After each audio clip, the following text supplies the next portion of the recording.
welcome to this university lecture by Professor Ramadhar Singh, and such a pleasure to have all of you here and those who've connected virtually to this very interesting conversation. I have to tell you first and foremost a little bit about Professor Singh, which some of you may not know.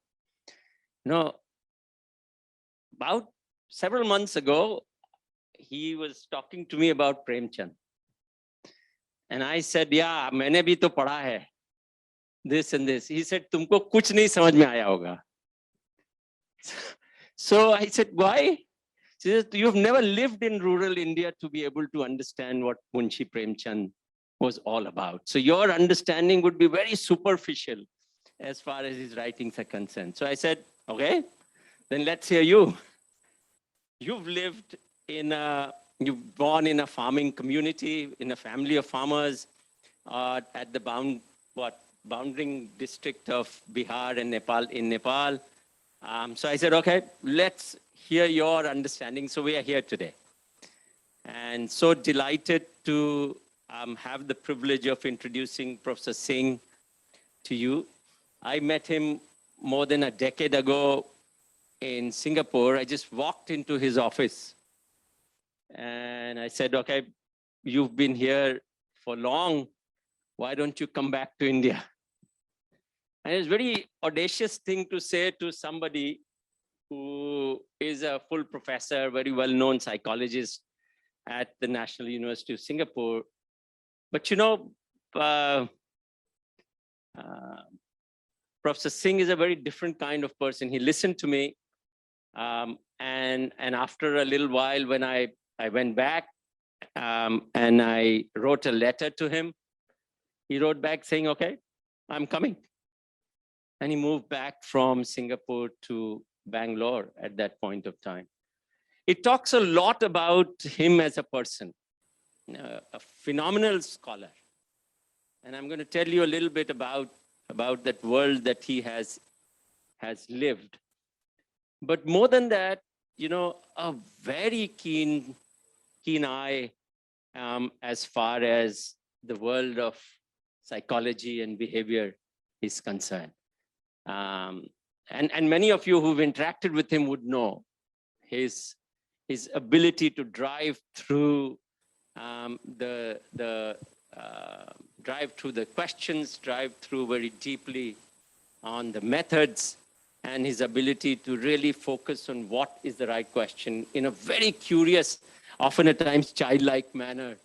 I think that is what my understanding of Professor Singh is. He's also very persistent. You know, a question which runs in his mind, he will pursue. And that's really a sign of a absolutely curious scholar. And you know, there are many things in his life that has made him perhaps what he is, other than the fact that I'm sure he was like that as a child, but he studied at University of Bihar in Muzaffarpur, and then went to do his bachelor's and master's in Patna. No, sorry, I became lecturer. A lecturer at Patna, but as a student of at University of Bihar, he published a paper in the Indian Journal of Experimental Psychology, and which is very unusual, right? In late 60s, but he also acknowledges really a large number of mentors, and that's really what an academic is all about. You know, how do you seek out mentors? How do you get mentors to help you? And how do you become a mentor yourself over a period of time? Then he went and became, Professor Singh says that he tried looking for a job in Nepal, but they wouldn't give him a job. And interestingly, he then came to Patna as a lecturer, remained there, and published as in a very short span of time, in about 3 years, 7 papers, 2 single-authored papers, went to do on a Fulbright scholarship to do PhD at Purdue, finished it in 3 years, again published very well, came back to IIT Kanpur. No, he came to Patna for a few months. No, actually came to IIT. They offered and then joined. They offered, yeah. So was at IIT Kanpur as an assistant professor, moved to IIM Ahmedabad, and stayed there till late 80s, and then moved to National University of Singapore. He'll talk anyways about his work, and I'm probably not the right person to speak about his work. But you know, he's a fellow of many societies, American Psychological Association, the APS, British Psychological Society, Singapore Psychological Society, and so on and so forth.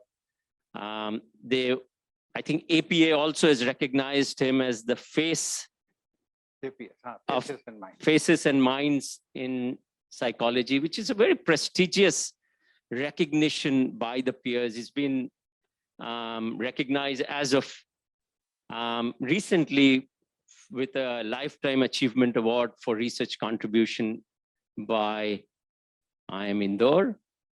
So we have amongst us really an academic's academic. You know, somebody who's really very quintessential academic. And academics are also idiosyncratic. And if you're not, then you're not an academic. So academics live in their own world. Others may find them very different, but that's the world that academics inhabit. And Professor Singh has lived that world of scholarship, won grants, was on editorial boards of journals, published very significantly, cited very well, recognized very well. So it is indeed a pleasure for me to be able to introduce you. And I'm so delighted that you're here at Ahmedabad University and looking forward to hearing your seminar and your talk today. Thank you. Thank you, Pankaj. Good evening to each one of you. It is so nice to see you live here because we have been interacting only virtually. And new term is e-contact. You know, everyone says, I'm pleased to have e-contact with you. So thank you to Devnath. He said we should have some face-to-face interaction. And what Pankaj said here, I'm grateful to him that he brought me from Singapore and said that I have to make IMB famous. So most of the things he has said, actually I did from there. Only Lifetime Achievement Award came from Ahmedabad University. So what I have packaged for you in this session is actually my life history. How I suffered, how I understood, and what the message I'm giving to you, inspiring you. This is the way I have packaged it. So when I was in my high school, as he said, you know, I have been international traveler from my childhood. So the village is inside Nepal and the school is half-mile inside India. So every day you cross. Okay. So in that school, I read 3 stories by Munshi Premchand. In class 6, 7, and class 10 and 11. One was Namak Ka Daroga. Another was Thakur Ka Kuan. And third one was in 10 and 11 was Panch Parmeshwar. In Panch Parmeshwar, there was one line. हमारे उत्तरदायित्व का ज्ञान बहुधा हमारे संकुचित व्यवहारों का सुधारक होता है. Our sense of responsibility corrects our narrow-mindedness. Now that line had so much impact on me that wherever I went, whatever I did, I always thought, what is my responsibility and I ought to fulfill. So when Pankaj asked me to do this, you know, like Corona had very many bad effects, but it also has a good effect. We all were confined. And to spend time, what I did, I reread entire thing of Premchand, except two which I just got 2 days back, Premashram and Kayakalam.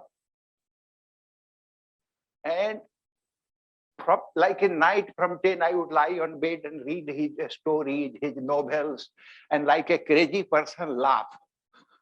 And Mrs. Singh would say that you have gone crazy. Or sometimes call Pankaj and say, look here, somebody said Premchand had said 100 years ago about democracy. And then he said, I will read. I said, no, you cannot identify with it because you have not lived in a village. So entire thing, I have packaged it now, and I need your blessing that I am able to deliver it. Let us see whether I can do it. So when I decided to study psychology, I came to Muzaffarpur, Bihar University. And look at this quotation first. In the preface of Guilford Psychometrics Method, this is the quotation from Kant, philosopher.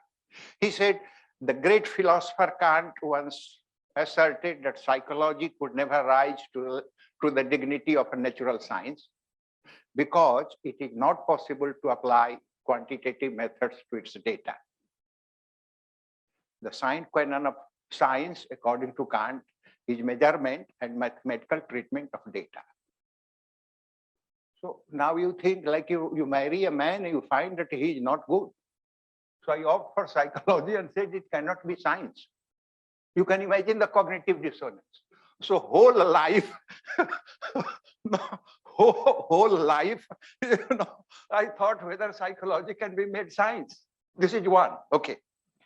Then as you start doing research, then you come across 2 other quotations. He said, when you can measure what you are speaking about, like what I will be speaking to you, and express it in numbers, you know something about it. When you cannot express it in number, your knowledge is a bigger and unsatisfactory kind. So all politicians, historians, literature, think about yourself. It may be the beginning of knowledge, but you have scarcely in your thought advanced to the stage of science. Now, William Thomson, this is famous, and then Milton Friedman, who got Nobel Prize in economics, he also said that if it matters, measure it. And if you cannot measure it anyway. So number is very important, respectable time, right? So unless you use a number, your knowledge is very qualitative. And India is known for qualitative research. You know why? Because after our PhD, we have not upgraded ourselves. So to defend the self, to feel that I'm no good is very painful. So people start doing qualitative research. But here the emphasis is on quantitative. So this is the background. So now I'm interested in quantifying, and I'm a manovigyan, psychology. Look at what Premchand said about man. He said, man, तेरी गति कितनी विचित्र है, कितनी रहस्य से भरी हुई है, कितनी दुर्भेद है, तो कितनी जल्दी रंग बदलता है, इस कला में तू कितनी निपुण है, आतिशबाजी की चरखी से भी रंग बदलते हुए कुछ देरी लगती है, पर तुझे रंग बदलने में उसका लक्षांश भी समय भी नहीं लगता. So I'm trying to quantify something which is so dynamic, so flexible. By the time you catch, it has disappeared. Can it be done? This is the challenge in front of us now. And this is the journey I'm describing to you. This is the background. So in this context now, this lecture was prepared for July 31st at the initiative of our Vice Chancellor, Professor Pankaj Chandra, but we were closed. So that's why it is delayed by a month. So look at this man. I could not find a prettier picture than this. So that's why you find it. And if you look at the poverty in which he lived, in a Hawaii chapel, he had no money to treat his TB disease, but his thought, and this is what I will share. So this man, on his 142nd birthday, I'm dedicating this lecture to him. And in fact, I have become his blind devotee. You know, just like Rajneesh in 80, everyone had a mala and orange dress. I need to have something like that. And I think I missed his name. You may not be knowing, Dhanpat Rai Srivastava. And UP Srivastavs are famous for hiding their name. Harivansh Rai was Srivastav, he would not write. Amitabh Bachchan is Srivastav, he would not write. Hanpat Rai did not write Srivastav either. I don't know why. This may be a subject of scientific inquiry. Okay. Now, let's come to the title. The title I have come. You know, 2-3 pictures I show you. Birds of a feather flock together. Somebody give credit to Aristotle for saying it. And in our culture, we say, chor chor mausere bhai, ek hi thali ke chatte batte hain. So somebody is interested in quantifying man, come across these proverbs and would like to see whether they can be converted into scientific fact. And this is the journey I will describe you how I did it. Right, okay. So again, Premchand said in his Karam Bhumi novel, जहां अपने विचारों का राज हो वही अपना घर है, जो अपने विचारों को मानते हैं वही अपने सगे. So birds of a feather flock together. वो सगे वही हो सकते हैं जिनसे आपका विचार मिलता. And then I take you back to that Panch Parmeshwar kahani, and I just read the Hindi one. Juman Sheikh and Algu Chaudhary में गाढ़ी मित्रता थी. उनमें न खान पान का व्यवहार था, न धर्म का नाता, केवल विचार मिलते थे. मित्रता का मूल मंत्र भी यही. You see the thought? Like in his writing, he is saying that if two people can have similar views, they can form a relationship. Right? This is everyday observation. Just like Newton saw apples falling down and he became famous. Many people do not know why he became famous. He became famous for seeing apple falling down. So Premchand saw this. The question is, how do we convert it into scientific fact? Right? So to do this, this relationship is correlational. You are friends, that's why your views have become similar. Or you have similar views, that's why you have become friends. You cannot answer. And most of our Indian behavioral scientists do such correlational research, measure two things at the same time and say one is cause, another is effect. No, statistics does not determine causation. How you collect data would determine causation. So this is the challenge now. How do we do it? So here is the man, my guru, who converted me into whatever you see today. Pankaj is simply giving me a platform to carry forward his torch. But this is the man, and the reason I'm showing you, look at the way he conceptualized, the way he made it something. So what he did, he surveyed, like I ask you your opinion about 10 different things. Then I invite you to my lab. Then I concoct whatever you have expressed your views. Some I make similar, some I make dissimilar, and give you back. I say, okay, you are going to interact with so-and-so. Here are his survey, the way you have done. Can you tell me how much you like the person and how much you would enjoy working together with this person? That was the measure of relationship or attraction, he said. So this is what he did. And then he demonstrated that people were more attracted to strangers who had similar attitudes than strangers who had different attitudes, right? Now, I want to make it a little humorous. Dan Byrne was 1958 PhD from Stanford University, assistant professor at Texas. His article in the bottom I have given, all our young colleagues, I'm just challenging you. How long is this article? 3 pages, right? Did he know how to write title?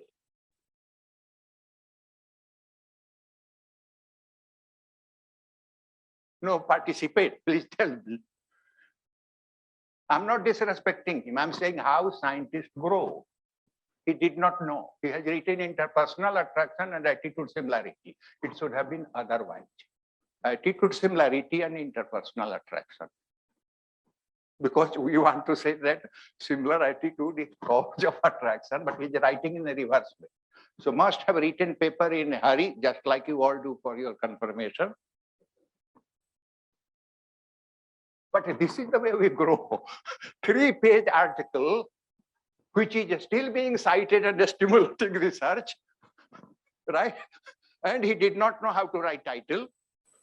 So I deliberately I prepared this to provoke you people that no, in science, all the life we make only errors. Science is only error, minimizing error. Science is not truth. It is error. Okay, so now see how he conceptualized attitude. When you do research, we never care for it. Somebody just tell you use. No, see it. He said, Alport is considered to be very famous. He said that attitude is a tendency, psychological tendency to favor, disfavor, support, oppose something. This is the definition. Based on it, Byrne designed a scale like this. Let's look at his attitude scale. Environmental protection. So he has three statements which are supporting it, three statements which are opposing it. A statement on each side, you would see the different magnitude of support or opposition. This is the operationalization conception of that. So he prepared like this because it says a tendency to support or oppose something. So he conceptualized like this. And then he said it could be in, and then how we manipulate similarity. He did not take your survey and give you back exactly like this. He devised his method of manipulating similarity. So to manipulate similarity, let's suppose this is your response. He would not give this back to you. He said to manipulate similarity, now you would do this. Either go one step up, one step down. Notice he has no neutral attitude.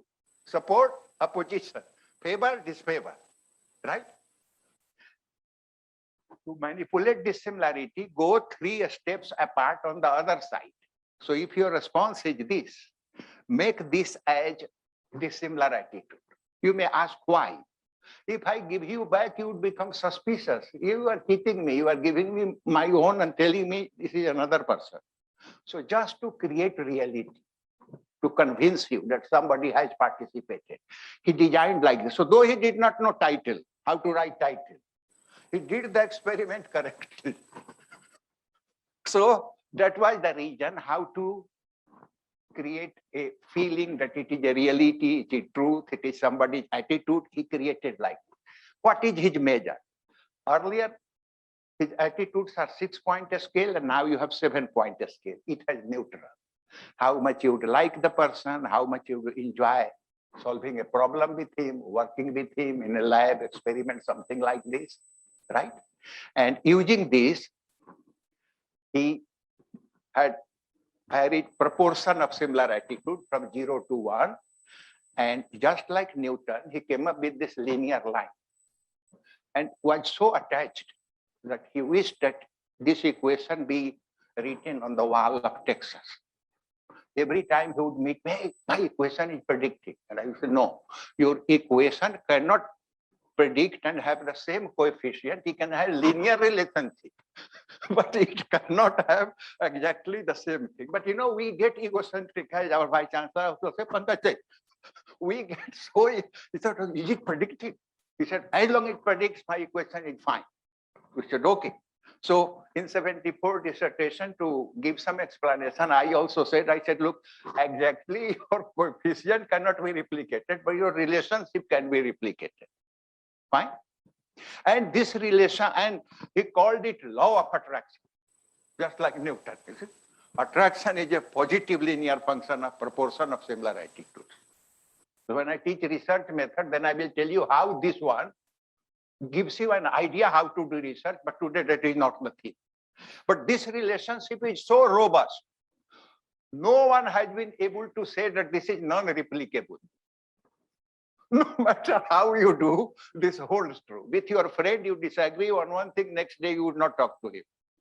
Right? If your enemy agrees with you, you would start developing. So it's so powerful. So I give some references. It is very robust. Any measure, any setting, with children, with adults, wherever you go, it holds true. Fine? So this is the background now. Now, as his research program developed, he said that similar attitudes are like positive reinforcements. When we do something and then we get good thing, he said like Skinner, positive reinforcement. Then he said that these positive reinforcement, when you do, and our Vice Chancellor, our Dean writes you a nice letter, I'm promoting you, I'm giving you 20,000, 50,000 reinforcement, you become happy. So he said positive effect. And when they do, then you like them. So both of you listen this. Positive reinforcement you need to give according to the theory. So he developed this one. So he said attitude similarity, positive reinforcement, attraction is effect, and this relationship is transmitted, mediated by positive affect. That was his theory. Right? And at different point of time in your career, you would see different technique has a fashion. So at my time, analysis of variance, we used to run down everyone who do regression analysis, regression power, So given regression, this ANOVA, to test his theory or model, you had to do 6 different experiments. Attitude similarity determines attraction, reinforcement determines learning, attitude similarity determines learning, attitude similarity determines positive effect, reinforcement determines positive effect, so positive effect determines attraction. You see, that's why the title I said, Surdas. To reach a simple conclusion, I should do 6 experiments. But this is what we are doing, and I reconceptualized in 2014 for NTPL program like this. And here is a simple point about what ANOVA people were doing and what regression analysis people did. So ANOVA, we manipulate X, measure Y, and examine the effect of X and Y, this C. So we say this is significant effect. Regression people said that no, it is not enough.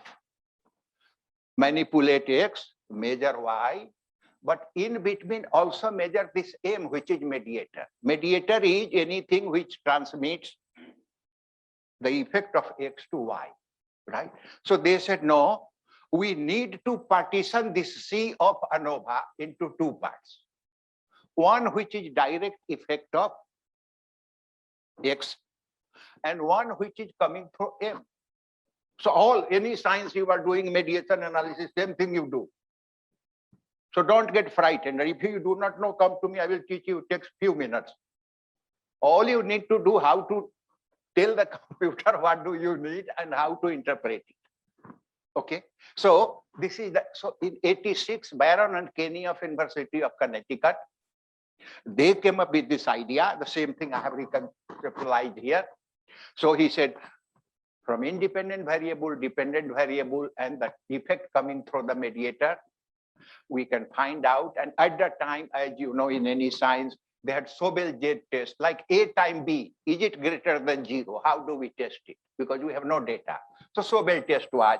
Then now we have come with 95% confidence interval. From the same data, we tell the computer, draw a resample, bootstrap sampling 5,000, 10,000 times, and develop a confidence interval. If that interval includes 0, then the effect is not greater than 0. If it does not include, then we accept it as a mediator. That's all the logic. So many things which I would show you, don't get frightened. All you need to see whether the mediating effect 95% confidence interval has 0 or not. If it is greater than 0, it is a mediator. So one part is over now. Second part we come. Second part is, how can we explain the relationship between X and Y, similar attitudes and attraction, or birds of the feather and flocking together? What happens in between? So Burns said positive affect, good feelings. Right. Okay. So in my dissertation I did at that time, but we did not have methods. So it is just method. Later on I did. So this is one theory, that similar attitude makes us happy, and that happiness gets conditioned with the person, just like the mailman who brings good news, promotion letter, you start liking him. So it is a simple association of good feeling. And this is the way we measure the positive feelings. So every time I'm telling you reliability, whenever you measure anything, in every study, you have to check reliability first. If the measure is not reliable, how can you interpret anything? So I'm reporting that it's a reliable measure. And this is the mediation chart. No need to check everything. All we need to see is this part. So mediated effect is 0.52. It's 95% confidence interval, 0.25 to 0.90. So the lower side does not have 0, or negative sign. So this effect is significant. So the rest of the thing I'm going to see, you need to check only this. No need to get frightened. Parag was telling how would handle 50 slides. Okay. So here the conclusion is that positive effect is a mediator, but it is not the sole mediator. Like you see the C, after we partial out mediated effect, still the C prime is significant. So it is not the complete explanation. So next stage was in 2014, another person came and he said that no, respect. Attitude similarity, if somebody agrees, you respect the person. He's very capable. He can understand things correctly. So you respect him. So that respect we test to Mantua and Horton, they said, and they said essentially how competent is your partner, and use this measure, which is also reliability. You need to check again this. You see here, this is also 95% confidence does not include 0. So this is also a mediator, right? But again, it is not complete, right? A third thing became inferred attraction. One burned opponent said, no, similar attitudes makes us infer that other fellow would like me. So I like him. I reciprocate attraction, right? So we also measured it, and our Premchand ji also said, Anurag se Anurag utpan hota hai. This is in his writing. And the reason I will tell you why I'm saying, like Gulder, American sociologist in 1960, so all credit goes to Gulder, but not to Munshi Premchand. In every writing, he has emphasized this part. Okay, so see this. We have measured it, and again, we are doing the mediation test and check this. Again, it is significant a mediator, and this time it is complete. This can account for it completely. But on that basis, let's not conclude that this is the only thing. Even though something can mediate fully, still it cannot be true. Okay, and just to, as I said, it is Premchand Memorial Lecture, and I checked all the places. He said, हम खुद झुक कर दूसरे को झुका सकते हैं, पर तनकर किसी को झुकाना कठिन है. Isn't it reciprocation? He said, विश्वास से विश्वास उत्पन्न होता है. Reciprocation, right? He said, जो अपने सामने मस्तक नवाते हैं, उनके सामने मस्तक नवाना ही पड़ता. And अनुराग से अनुराग, I had mentioned it. And then he सर्वस तो तभी पाओगे जब सर्वस दोगे. Isn't it reciprocation? So should we be respective Gudner and not Premchand? That's why I made title Surdas. Right? In India, there is a well-established name for blind people. Surdas is name, and his work is also well named Bhik Mangna. So we have been begging. What we have not been using. That's why I made title Surdas. Now, trust. I introduced trust.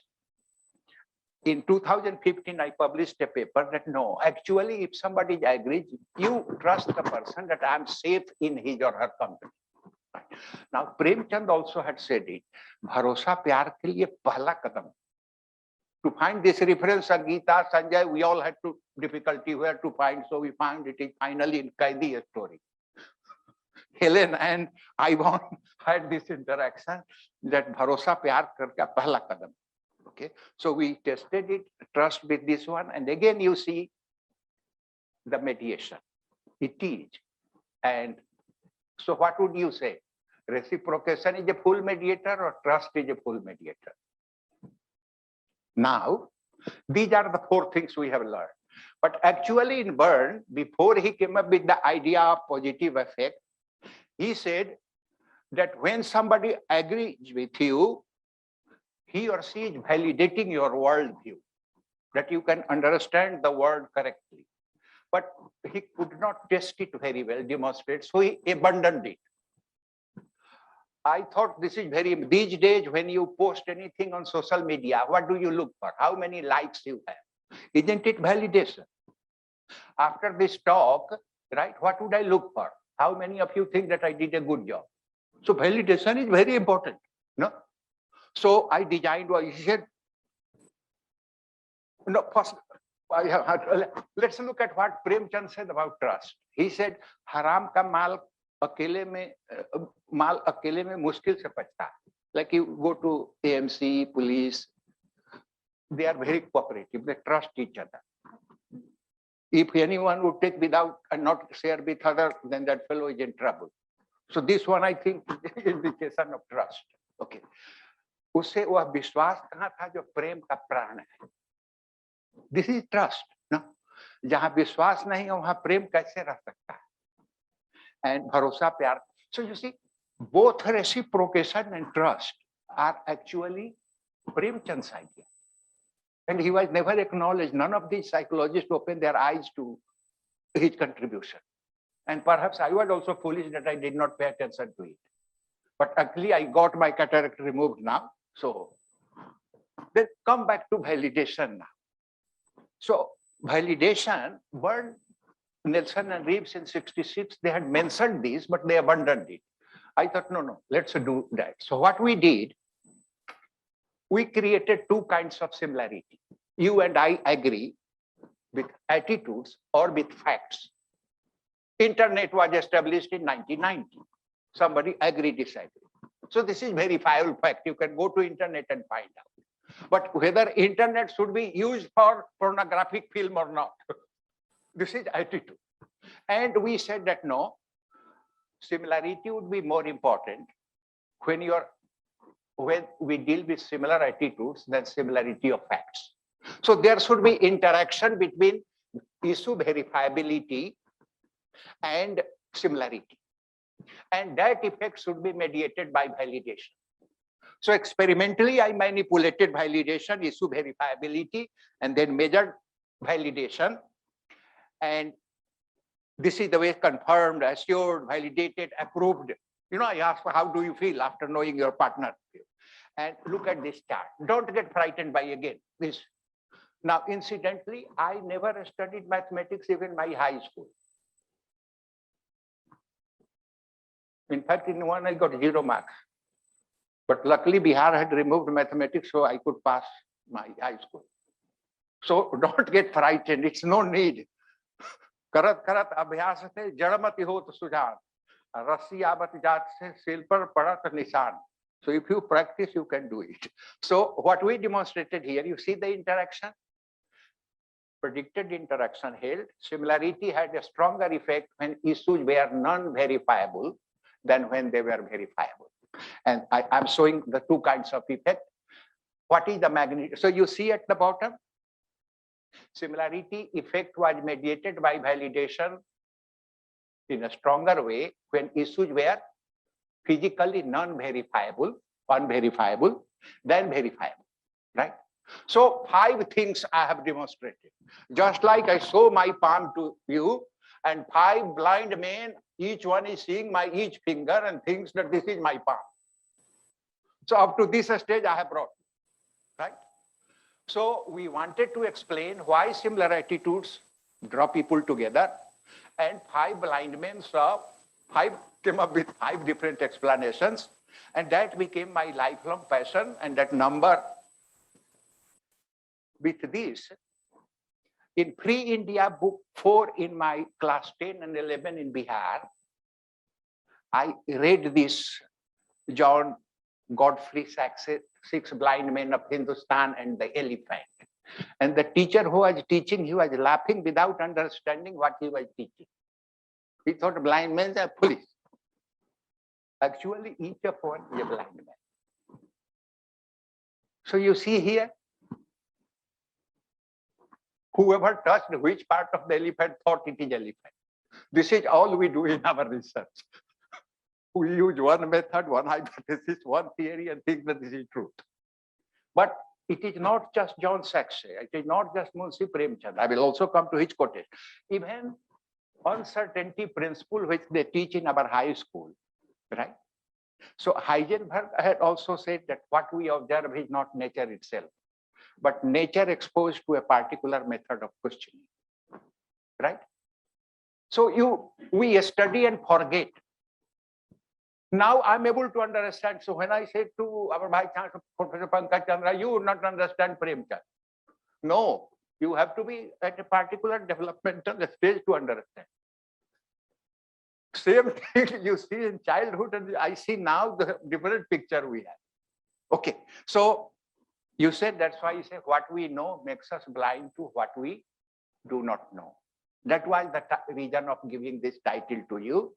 And my God has also said, विशेषज्ञों में एक संकीर्णता होती है जो उनकी दृष्टि को सीमित कर देती है.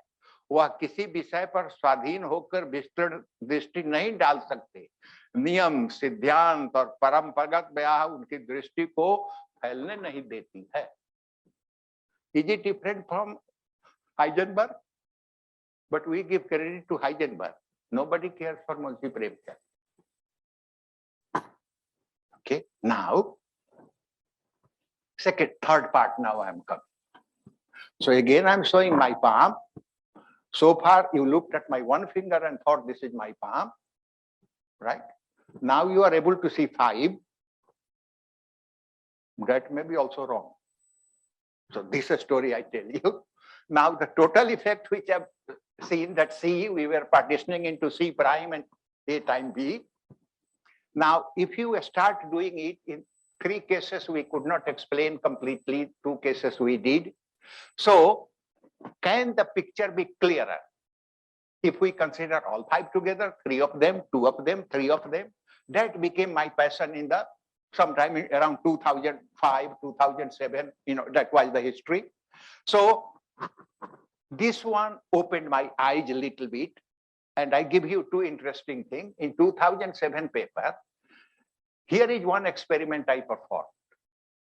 So theories, at that time, theory said positive affect, respect, and inferred attraction. So I added one dummy variable called inferred respect. How much your partner would like you with your inferred attraction, and how much you think he would respect, because there is no theory. So I said that this variable should not be affected by it. And then the 3 should they. So look at something very interesting here. Positive affect here loses out. Look at B coefficient. It has negative value. It should have a positive value. And when you go to the mediation part, at that time, there was no 95% confidence interval. Sobel Z test. Some of you in economics and biology must be doing it. Okay. So you see, it missed out. So it is not a mediator, and it is negative. So it provoked me more. Provoked me more how to follow it. Correct? Okay. So this is one. Then in 2015, so dummy variable is not affected. So you cannot say that I am measuring the same thing. So a common response bias that is not the explanation. Then the second 2015, 4 things I measured: trust, inferred attraction, positive affect, and respect. Again, look at the bottom. Positive affect loses out. Its indirect effect has 0, 0. So it is not qualifying as a mediator. But explanation is becoming. So we thought, what is happening? We said mediators were considered as operating independently of one another. This is the wrong. My 5 fingers are not independent of each other. 1, we are considering they are equally close to the cause and equally close to the effect. That was my another blindness. And third one, I did not think that, no, this is a little man and this is my thumb and this is the middle man. I must recognize they are in this order. This is all the message I'm giving to you. Yes, my palm has 5 fingers and they are in a particular order. Right? So this search started. And again, Munshi Premchand, in his writing, he talks about scientists. He had difficulty. He had also failed in mathematics, you see.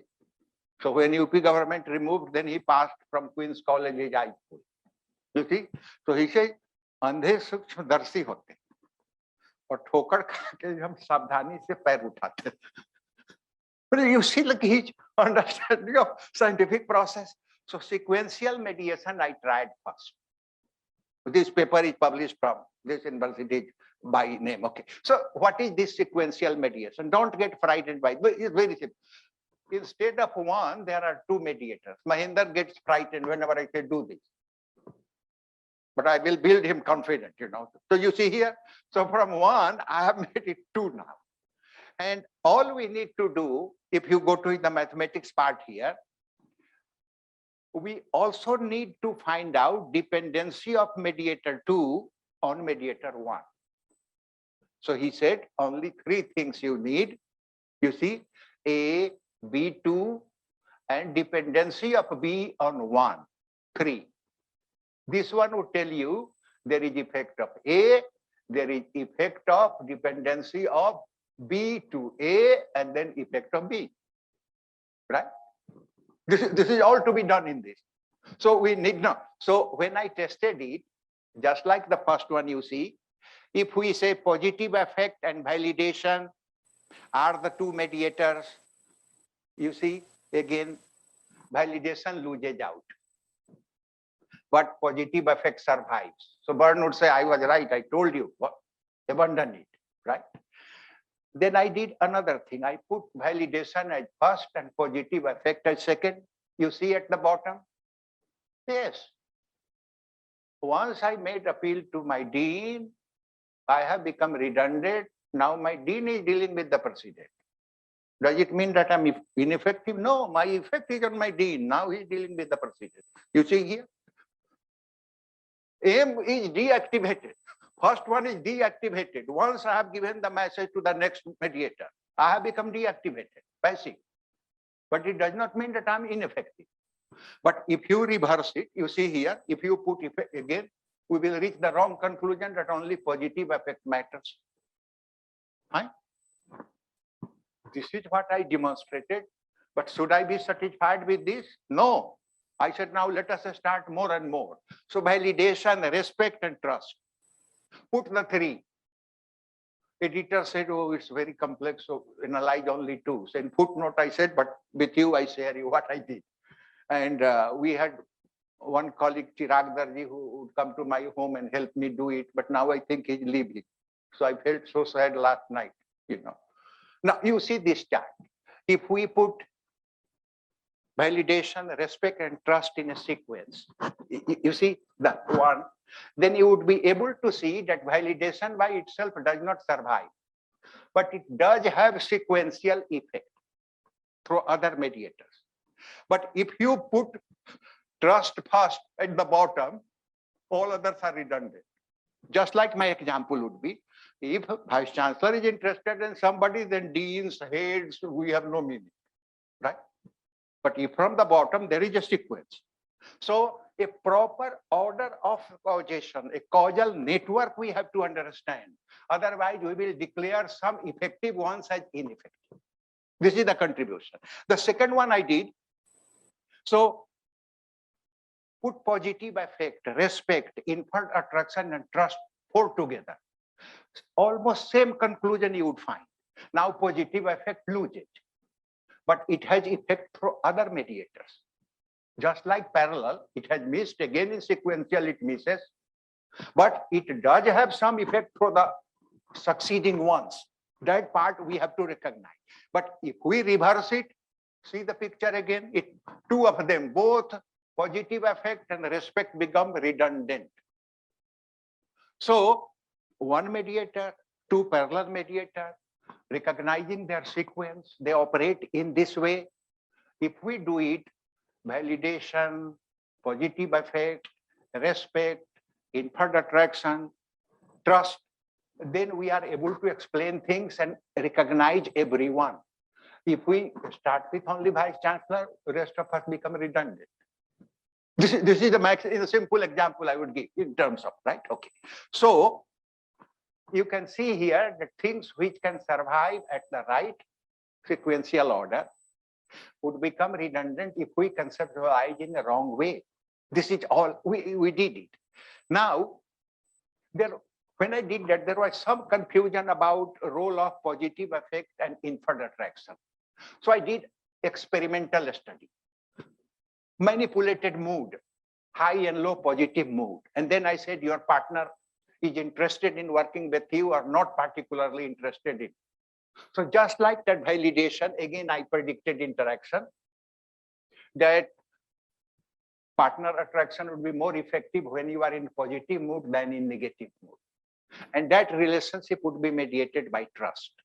So again, very similar chart we draw, and you can see here that there is here interaction effect, and that interaction effect is mediated by interaction in trust. And conditional effect, you can see that partner liking effect is stronger when you are in positive mood than negative mood. So earlier, mediators are measured variable. Now I'm manipulating two mediators as cause, and again showing the same thing. Interaction is evidence of sequential dependency, that one on dependent upon another. Experimental. Still, you can ask one question. Does trust lead to attraction or attraction lead to trust?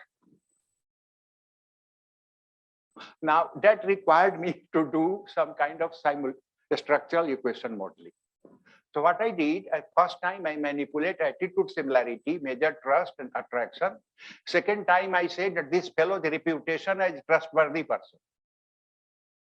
Time one, I tell you attitude similarity, measure trust and attraction.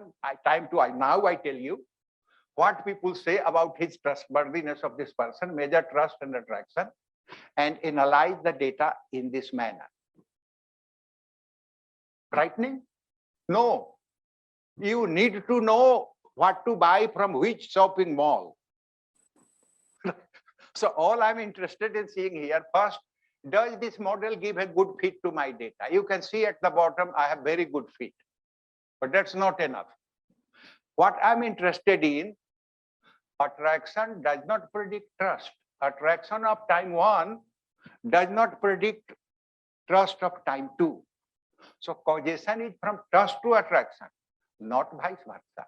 Just like causation was from validation to trust, not from trust to attraction. This is what we demonstrate. And you see, after we do it, then the direct effect of similarity to attraction to, or direct effect of trust to, they become zero, non-significant. So conceptually, you can see this is the passage through which I have gone. Now some general talk. You know, you have to give me some credit for being an elderly person here. So I must share my wisdom with you. Right? You got this? Now, do you think mathematics isn't it a good servant to us? What Kant said, how wrong he was? No matter how chanchal is one, we can control them. All you need to do, you need to know how to ride on your horse and elephant. Right? And if a person like me who never studied mathematics can do, you all have studied mathematics, right? So move from qualitative research.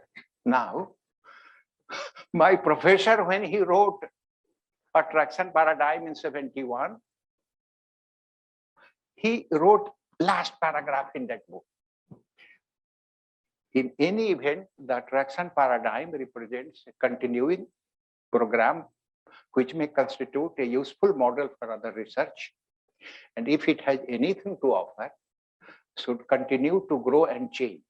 The present volume must be seen as a progress report covering approximately a decade of research. I personally am eager to learn where the paradigm leads in the next decade. And in 73, I completed my PhD. He wrote to IIT Kanpur, hire this fellow, he would be very good psychologist. And IIT people listen to him. And so I feel grateful to IIT Kanpur for giving me the platform What you see is IIT Kanpur. Because if I had not come there, no computer would be available. Like it, Patna would not have a computer, I would not have learned to do. So I'm really grateful to IIT Kanpur people. So now you see, after 21 years later, in Journal Communication, Duck and Burns wrote, the debate about similarity and attraction has been the inverted intellectual Titanic of the last 30 years. Everyone thinks it should sink, but it doesn't. I agree. Perhaps still appears to be similarity. Still paper up to 21 you find. You see the 3-page paper in which the author did not know how to title it. You see, can be so effective. So do a work like this. No. After 142nd year, I'm appreciating Premchand. Be part of literature like this. I'm every day crying why I cannot be like him. Okay, now this seemingly complex thing. So what seemed a simple phenomenon in 61 is hardly so. It's very complex, right? So attitude similarity attracts people via a series of mediators, validation, positive effect, respect, inferred attraction, and trust. There may be more, but up to 5 only I could see. Rest you can catch. And validation is the first one. Trust is the last one. And this has been possible because this issue is very vibrant. Attitude is so vibrant. This concept, whole world we navigate from our attitude, is an anchor against which we judge anything. Plus the data analytic advances. The statistics people, we must be grateful to them, not for his department who are people, you know. These people have come up with so many analytic devices that we can bring precision like this. And this has been the fun. So all these explanations based on single mediator, parallel mediators are wrong. Even for sequential, if you consider invalidation, positive effect, respect, inferred trust, correct, otherwise it is wrong. This is what I achieved. So what did we achieve here of the 5?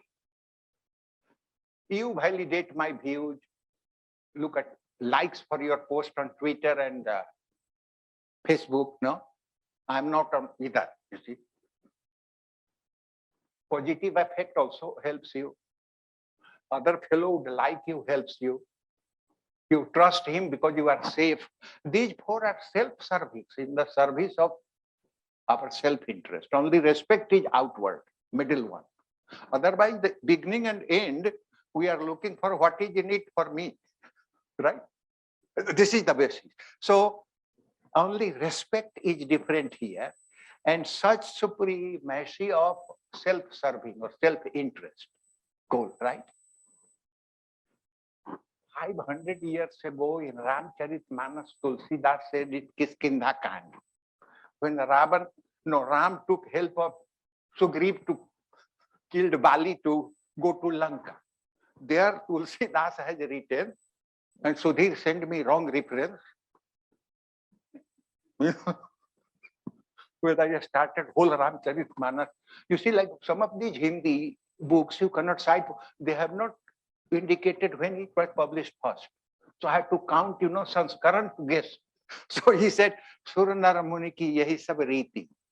Swarth lagi karahi sab priti. It is our self-interest that drives us to form relationship, maintain and dissolve. This he said 500 years and still we are begging to the West to explain our behavior. So that's why I wrote that in abstract. Now, would people be still interested in a phenomenon like this?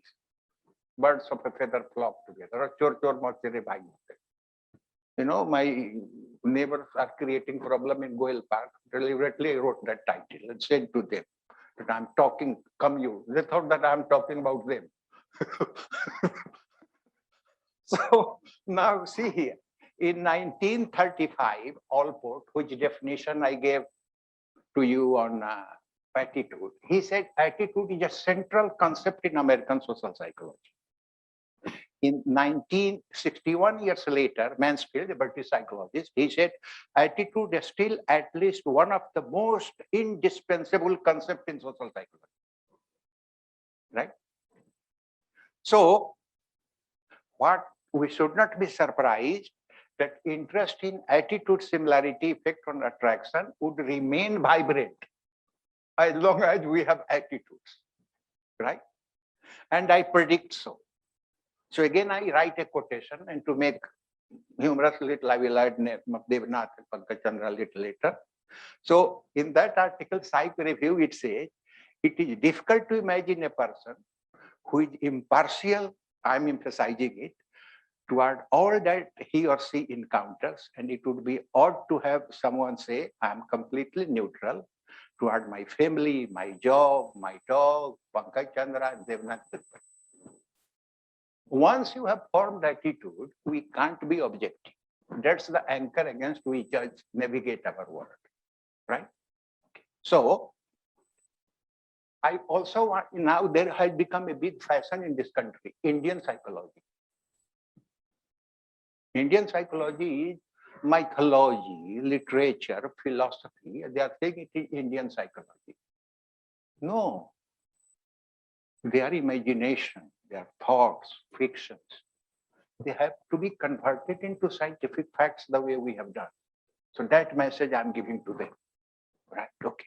So I attempted to relate 4 findings from that attraction literature to the Indian, Hindi literature, Ramayana or mythology you have seen. And in doing so, I just wanted to see, like there is a book by Rao, a philosopher. He was psychologist at Duke, and then he had become, chairman of Indian Philosophical Council. Dalal Paranjpe is a psychologist settled in Canada. Dalal was my first PhD, a mathematician, but he did not upgrade himself. So when he came here, Pankaj was interested in inviting seminar. I said, no, he would bring this repute to me. So so they have written a book, Indian Psych, which is essentially philosophy, mythology. That's not psychology. I'm saying that if you want to make it a psychological fact, Indian psychological phenomenon should be such that it should be reproducible by any scientist using that method. Some yogi had this dream. That's not psychology, it's a dream. What Arjuna and Karna and Krishna said, they are our mythology. I'm not saying they are wrong, but test it, make it a fact. And if it is a fact, I should be able to reproduce using your method. If it is not, then it is not science. And that's why I wrote this Premchand quotation. ये कितनी अनोखी, लेकिन यथार्थ बात है कि सोते को जगाने की अपेक्षा जागते को जगाना ज्यादा कठिन. These people are very important. Somebody UGC member, somebody Indian Philosophy Council, they are doing a disservice to a scholarship in this country. Right. So this is what I said. Okay. So what is the? I should not leave you negative. So I gave this advice. I want to awaken you for what? Persistence. And I could not find a better quotation than Premchand. यदि आप में दृढ़ता से काम करते जाएंगे तो अवश्य एक दिन आपको अभिष्ट सिद्धि का स्वर्ण स्तंभ दिखाई देगा, परंतु धैर्य को कभी हाथ से न जाने देना. दृढ़ता बड़ी प्रबल शक्ति है. दृढ़ता पुरुष में सब गुणों का राजा है. महिलाओं का भी होना चाहिए, but at that time he was not so open minded. दृढ़ता वीरों का प्रधान अंग है. इसे कदापि हाथ से न जाने देना. तुम्हारी परीक्षाएं होगी. ऐसी दशा में दृढ़ता के अतिरिक्त कोई विश्वास पात्र पथ प्रवर्तक नहीं मिलेगा. दृढ़ता यदि सफल न भी हो सके तो संसार में अपना नाम छोड़ जाती है. This is the message I want to. Don't become sleeping. No, get up. This is the message I give. And this perseverance is key. And to relate this, on June 28, our Vice Chancellor sent this message when I am in Indore. I don't know whether they did the right thing or wrong thing. So Vice Chancellor wrote in his email, Professor Singh wrote a paper on missing information in 91, but was recognized in 2011. Again, during his tenure at IIM Bangalore, to and later awarded for path-making work in 2013. So both Dr. Pankaj Chandra, Professor Devnath, they were in the rain. We will also be organizing a seminar to understand the expense of his work and contribution to the field of social psychology. He wrote that, and he charged me that you prepare it, right? Okay. So in the preface of this chapter, 91 chapter, Norma J. Anderson, who was information integration theorist, he wrote about the chapter. That chapter as a tour de force in cognitive algebra, cognitive psychology, and a fine illustration of Singh's persistence and dedication to psychological science. So persistence and dedication is the one which would make you a scholar. Getting your PhD from American University, joining here and saying that I have made a mark and university be grateful to me that I came here. No, that's not the correct attitude. And why did I do so? Why did I persist? Here is the history here. I turned work into play. And Premchand has also to say something about it. He said, सच्चे खिलाड़ी कभी रोते नहीं, बाजी पर बाजी हारते हैं, चोट पर चोट खाते हैं, धक्के पर धक्के सहते हैं, पर मैदान में डटे रहते हैं। उनकी त्योरियां पर बल नहीं पड़ते, हिम्मत उनका साथ नहीं छोड़ती, दिल पर मालिन के छींटे नहीं आते, न किसी से जलते हैं न किसी से चिढ़ते हैं। खेल में रोना कैसा, खेल हंसने के लिए है, दिल बहलाने के लिए है, रोने के लिए नहीं। How powerful, inspiring it is. And see here, first experiment for that chapter I did in 1975 at IIT Kanpur. That chapter is based on 8 experiments.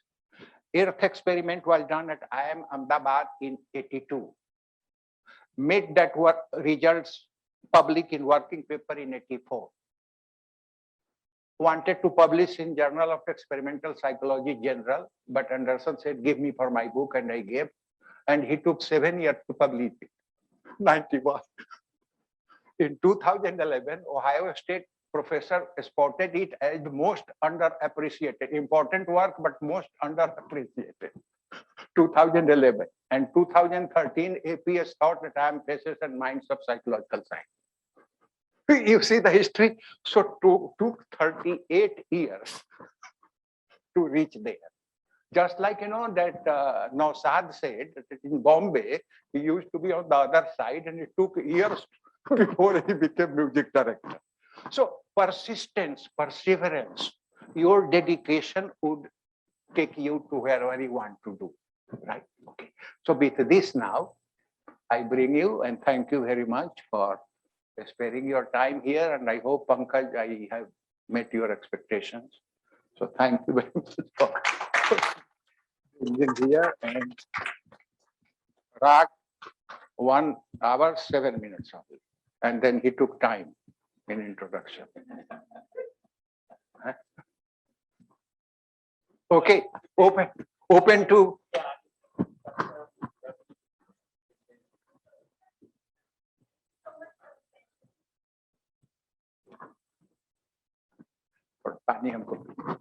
It was very fascinating to see how you related a concept in psychology with Munshi Premchand.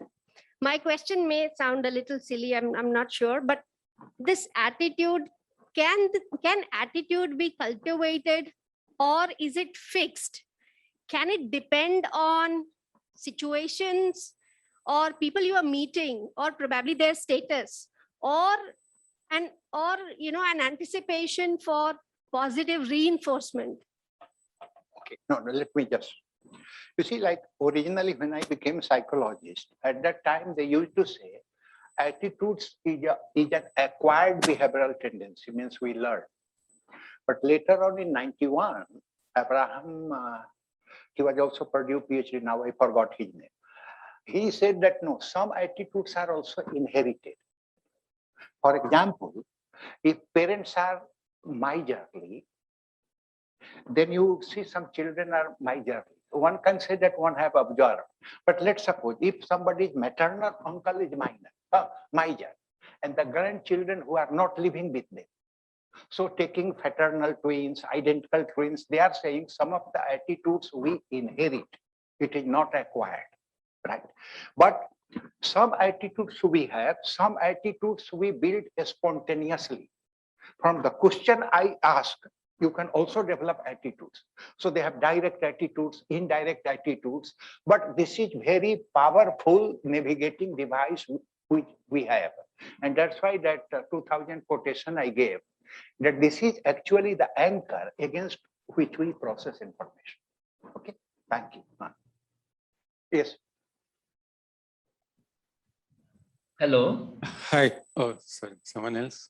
Okay, No. I'll go ahead. Okay. One thing that I got out of the last 1 hour and 7 minutes was that your research is to blame for all that's wrong with the world today. Hear me out.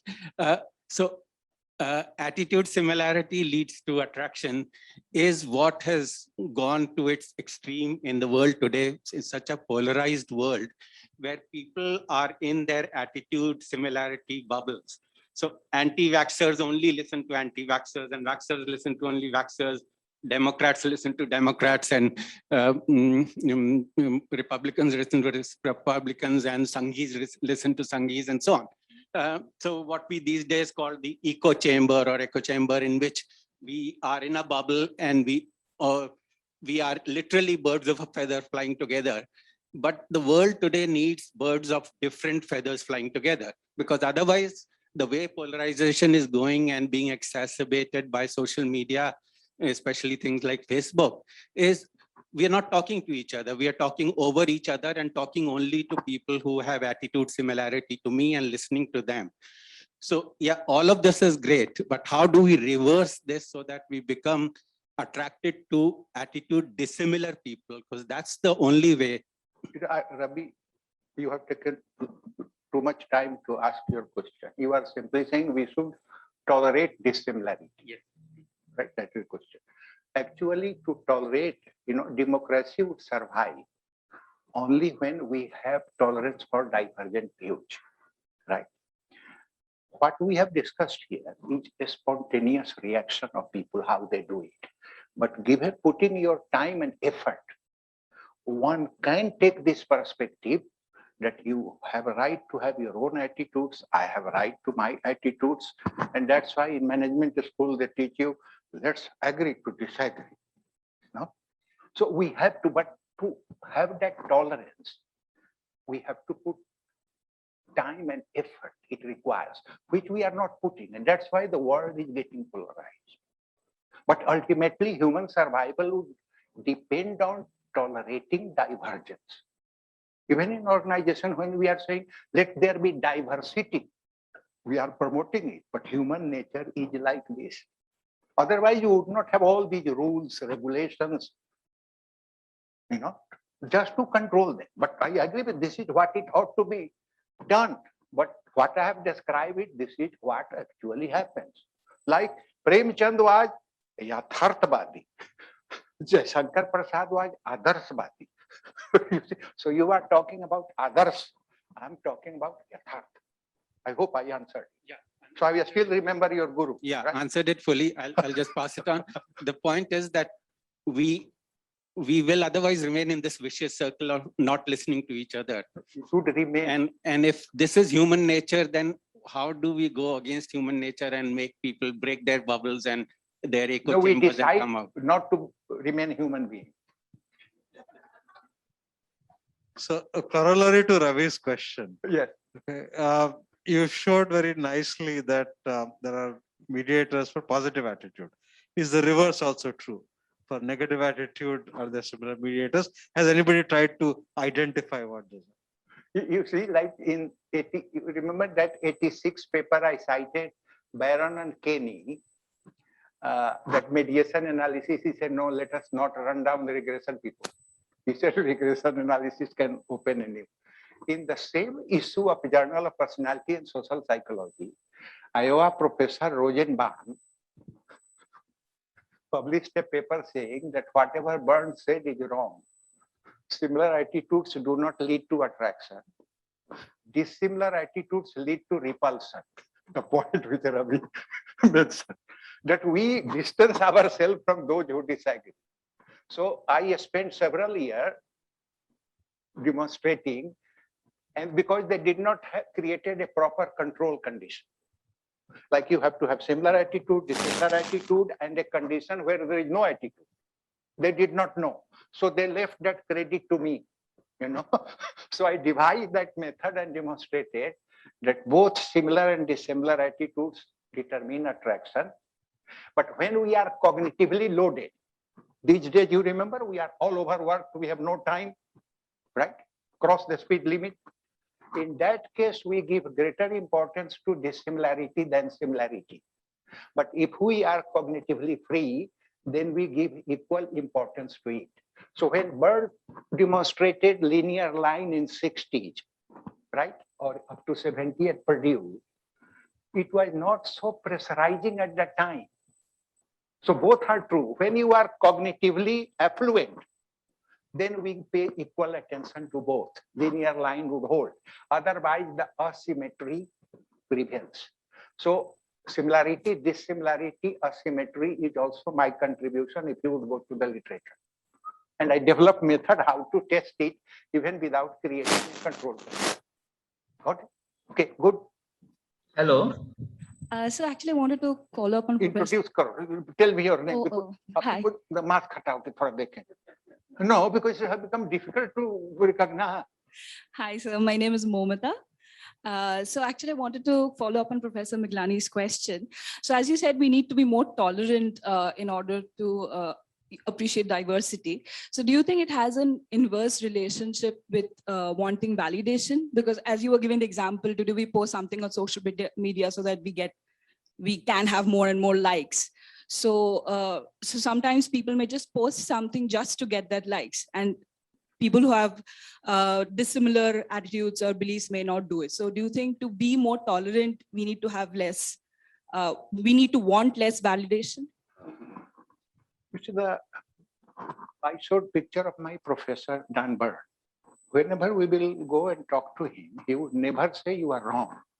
He would say you are right, but, you know, means he said that be open-minded, you know, you are right, but, you see, so we value, it is ideal to tolerate divergence, difference of opinion, right? But in reality, we don't have that inclination. And as I said to Ravi, to accept divergence, you should be motivated to promote, and you should be willing to spend your time. It's a controlled process, it's not automatic process. But reacting in the ways what I have described is automatic, a spontaneous process. You can control it. And that we need to, but the way we are getting cognitively loaded these days, overworked, right? It would be difficult to accept that. This spontaneous process will take precedence over the controlled one. So I'm afraid in that respect. Okay. The question, I think. Who? Okay. Ask the question from Zoom. Could you Hello. ask the question? Yeah. Okay. So am I audible? Yeah. Yes, Pratik. हाँ. So Professor Ramadhar Singh, बहुत-बहुत धन्यवाद. ये दृढ़ता, ये निष्ठा, लेकिन और ये जो धैर्य, ये तीन चीज हम ये सिर्फ एटीट्यूड से आता है या हम ये मतलब सिखा सकते हैं अपने छात्रों को? तो वही तो हम सिखा रहे हैं.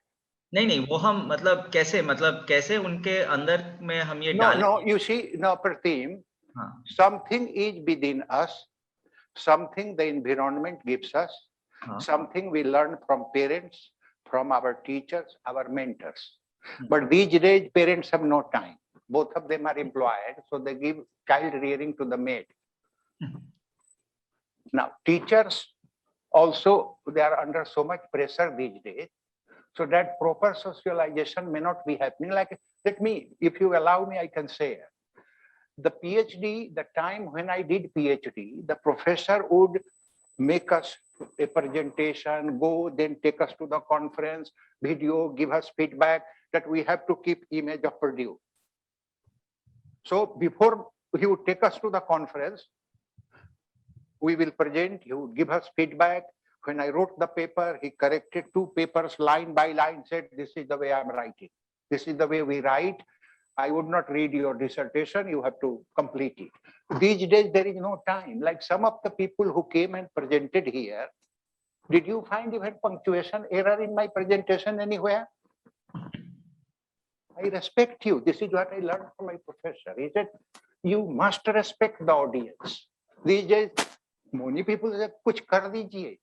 I get simply outraged in this country. They would say, please come, sir, aap aa jaiyega, wahi bahut badi baat hai. My God, I have my reputation to protect it. Right?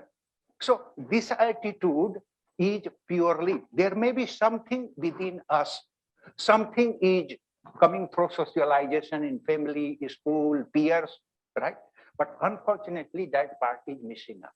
लेकिन हम But individual can take responsibility for it. लेकिन हम ये मतलब एक मतलब प्रतिष्ठान में हम तो ये बदल तो सकते हैं अगर हम चाहे तो. Right, तो चाहो. This is what I'm telling. नहीं फिर तो मतलब प्रोफेसर चंद्रा जो मतलब बोलते आ रहे हैं बहुत मतलब दिन से या बहुत सालों से कि शायद हम फ्लिप्ड क्लासरूम मतलब अगर हम फ्लिप्ड क्लासरूम परिवेश में जाए जहाँ पे हम जो मटेरियल बच्चों को मतलब जो मतलब शिक्षा की जो भी मतलब मटेरियल है वो बच्चे खुद से मतलब अगर पढ़ते हैं और हम अगर ज्यादा समय उनको फीडबैक में देते हैं या उनके मतलब इवैल्यूएशन हम अगर ज्यादा समय देके करते हैं तो शायद उसमें उनका ज्यादा भलाई है ताकि या फिर हम उनको अगर सिर्फ मतलब मैटर जो हम सिर्फ उसके सर मतलब उनके सर पे हम जो सिर्फ मतलब घुसाते जाते हैं शायद उनसे ज्यादा अच्छा है कि हम वो जो लिखते हैं उनके ऊपर हम ज्यादा फीडबैक दें. No, you see, both like whatever they have written. In my life, I have produced only 12 PhD. I had a colleague in IIM, he had produced 200. So I asked him, what did you do? He did not know. Right? Okay. So the question is, teacher also has an important role too. Whatever the student has written, I correct line by line. Like I tell you, there is one person in Delhi, now Deputy Director General in Informatics. When her thesis came, I said I would not allow you to submit. And I delayed it by 1 year. But when she did according to my liking, it got published in Journal of Developmental Economics, and she has become my devotee now. Right? So it is our job. You know, like Kabir Das says, Guru Gobind dono khade, kako lagu paaye, balihari Guru apno jen Gobind diyo bataye. And in this context, let me tell you, you know, after my PhD, I was in Fulbright. So Dan Burns said, why don't you work and make money? I said, no, I didn't come here to make money. I have to make Patna famous. He said, but how would you use whatever you have learned? There is no computer at Patna. So he wrote to IIT Kanpur in 72, 1 year before my PhD, that here is a fellow you hire. This is the role of a teacher I see, and I practice this with my student. But if my student sends a dissertation of his or her student which is substandard, then I correct my pencil and refuse to examine and tell her that if there would be second thesis, I will write for your dismissal.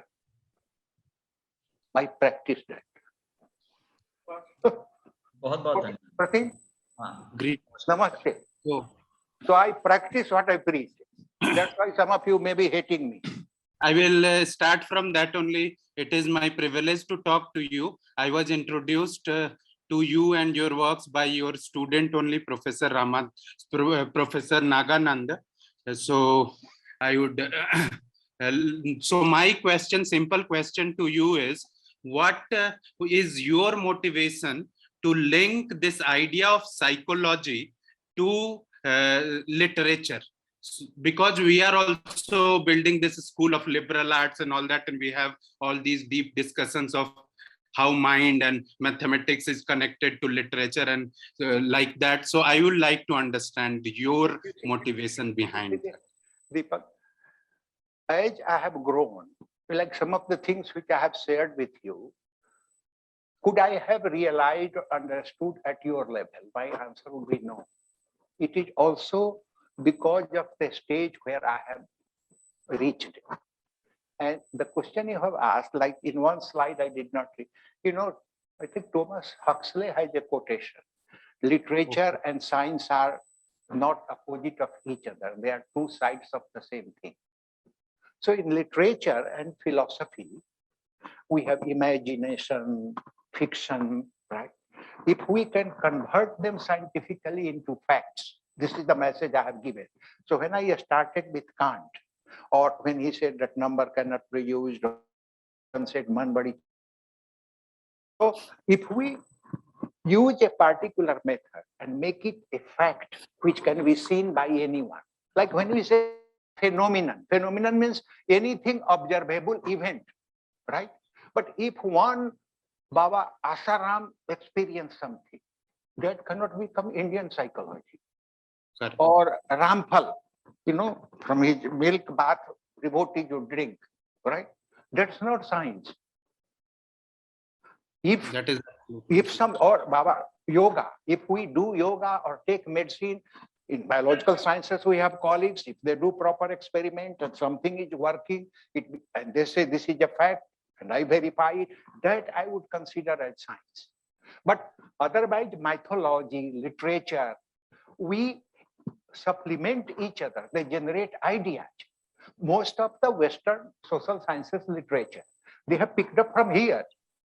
Literature, because philosophy, my minor was philosophy in BA. So I took psychology and philosophy. So one peer who was a businessman at Mody, he said, you are semi-graduate. In psychology and philosophy, you must study English and economics so that you can become teacher in high school and do tuition. You see, at my time, that was the maximum. But I find that if I had not studied philosophy, perhaps again I would not have grown. So my advice, Ranjan Raji, would be, no, follow this, whatever I have experienced. Pick up those ideas and see whether they be converted into scientific facts.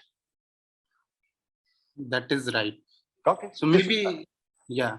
Okay, thank you, sir. But ability to see it. And again, I can give one example. In Kathmandu, there is a place called Nagarkot, little far away from Kathmandu.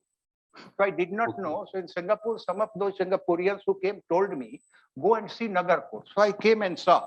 I became impressed. When you go to Nagarkot, you get a different feel of world, just like in Alaska, Pankaj. So I said to my younger brother that when my mother comes, take her. So he took her and she came abusing me. So my ability to see and her ability to see, we are different. So this also happens with developmental stage. So the reason I could see, perhaps I could not have been able to see much earlier. This ability to take macro view has grown because of this dedication. Okay. Thank you, sir. Thank you. Subhash here. Yes, Subhash. Nice seeing you. Yeah, I want to take you to the genetics and evolution side. Okay. No, so ask something which I know. Yeah. So attitude, it's a trait, okay, behavioral trait, and tendency. Yeah. So like you can have classes, okay, and it's quantitative, okay. So if it is quantitative, if it is a trait which runs across the society, right, and few attitudes are appreciated over other attitudes, right? So it has a selection ability, right? So it is selected whether you know it or don't know it. So society picks up, like at the population level, some traits are selected, okay? So some attitudes will be selected, right? So as Ravi pointed out, can we reverse that process and few others? I think there is no way to reverse it because the society picks the attitudes which supports them, right? As an individual level, or like for gains or benefits in Darwinian language, like so that some attitudes will be, even if they're beyond of your control, because the life is always, moves ahead, like by taking in account of all the environmental factors, which the whole sole purpose is spreading the genes to the next generation. And if some, whether they are liked or not liked, if some attitudes are helping to spread the genes, the population, such kind of genes will spread in population. So do you think that some attitudes will have like a preference, like at the population level, they will spread more and some will not. Simple words, because attitude is a very complicated trait, right? Not trait, tendency. Yeah, Trait I will and call it a tendency are trait, which is very no, no, complicated. a state variable, or then a trait is like a state, something stable within, and other one is, I'm not getting that term. So it is like a tendency. Now, some may be inherited, some of the religious beliefs we have. Yeah. Take, for example, I can give you some answer here. The society in which I live, I have some flower plants, and my neighbors come and they steal my flower to worship the god. So I ask them that, stealing my flower and worshipping the god, do you think God is so simple that you can or Suraj Narayan par jal, they are seeing that the water is not going, but nevertheless they are doing. Now, is this a religious attitude or it is conformity? You see, others are doing, so I am doing it. And I wrote one article about that Ganesh ji drinking milk. I explained it is purely conformity.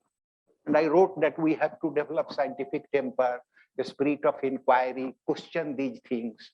But there is a debate that something are inherited and something are acquired. Okay, so a state variable and trait variable. Now I can say, okay, now I remember. A state variable and trait variable is something like a stable. A state is we induce, like when I give you attitude and you get validated or you get positive, that is the state variable. Immediately I'm producing it. Trait is, this is part of, that can be a moderator type, we call it. So this is the way I would say, Subhash. But I wish we could answer all these. If these are not, if everything is known, then there would be no need to do research. But what the approach I have followed or what I'm recommending, if it makes sense to you, at least it made me sense to carry forward. Look at from 71 up to 2021, it is 21 now. Look at the past. And this is one topic, incidentally. This is not all I have done in my life. This is one topic. The second one, Pankaj said on punishment, I will come a little later. Why do we punish people? But the same thing you would see, the same kind of problems I had, and I changed, and then we came up like this. Yes. Yes. No, attraction is, you see, at that time, if you would remember the slide I showed, they had in sociometric choice that whom you would like to form friendship. So we said, how do you like the person? Whom would you like to enjoy together? That was the operationalization of attitude based on sociometry. Later on, in 2020, we developed behavioral attraction. Okay. So in behavioral attraction, I'm interested in meeting the person. I would like to know more about him. I would be interested in working together. That way we developed it. So even in attraction, several things, affective attraction, liking became affective attraction. Intention to meet you, intention to work with you, it became behavioral attraction. So all that's why you remember using different measures, different populations, different cultures, everywhere this relationship was. So this is the way we did. His 61 operationalization of attitude and attraction. Two measures he has started, how much you like the person and how much you would enjoy working together with this problem in a problem solving task. Those were the two items of attraction. But interestingly, if you check the reliability of that one, it's 0.85. And no one has said that this relationship is non-replicable. This is science. Yes. Got it? Okay.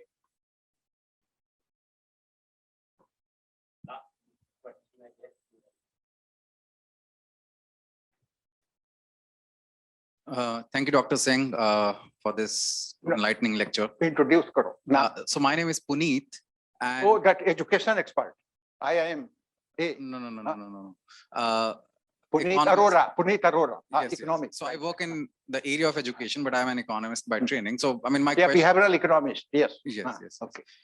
So my question comes from the experimental methods that we use in economics. And since you've been using experiments in psychology too, and there's a debate that goes on within the two fields, which is whether when we do experiments, should we use incentives or not to elicit responses from our subjects. So in psychology, people typically say that you should not use incentives, especially the monetary rewards. In economics, we don't get published if we are not using that.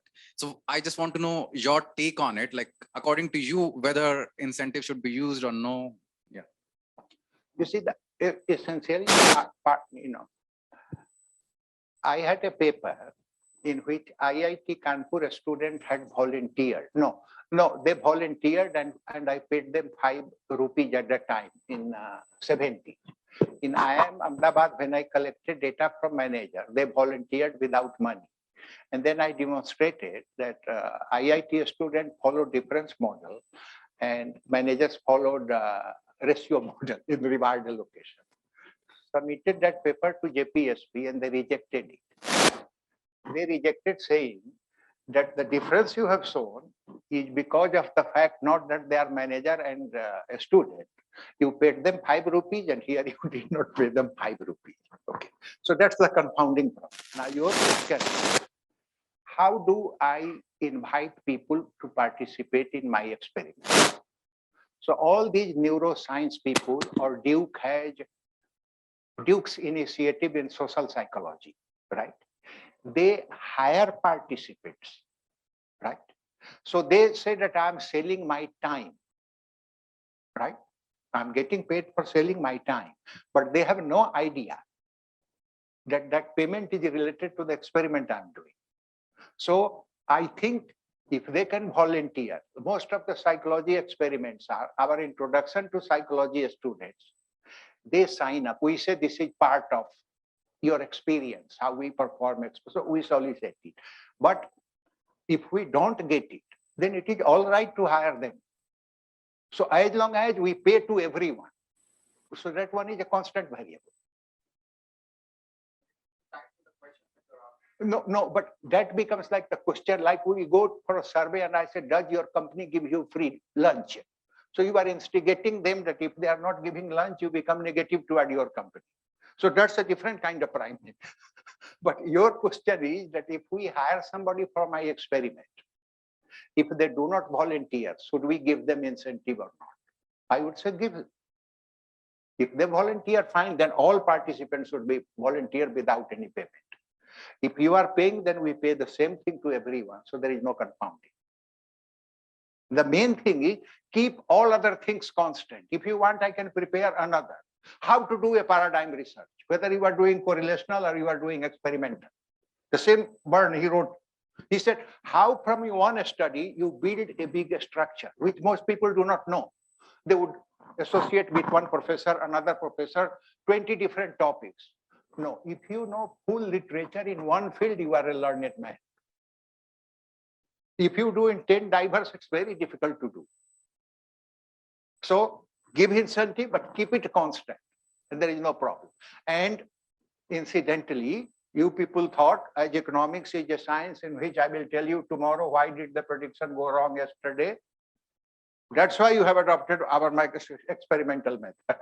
We started experimental from right through because experiments are done to establish causal relationship, and economics people need to do. That's why Thaler and Kahneman got about it. Thank you. Yes. You have very difficult student to supervise who can use, ordinal data for interval analysis. Thank you. Thank you very much, Professor Singh. This was one of the most engaging seminars that we have seen in recent times. And it was a very befitting session in memory of Munshi Premchand. And I'm sure at the end of it, those who are in the room and on Zoom, all of them will move forward. They will have higher perseverance. Some of us will move beyond the qualitative research. Some of us will try harder to convert our observations into facts. And I think you are going to have more work. more people will reach out to you and take advantage of your esteemed presence at the university. Thank And you. This is thank what you I'm very- looking forward and they are not doing. No, but you're definitely in for a lot of work. So thank you very much for delivering this session. Thank you. And we look for more of such Thank you. sessions. Thank you. Thank you for organizing. Let's continue our conversations over beverages.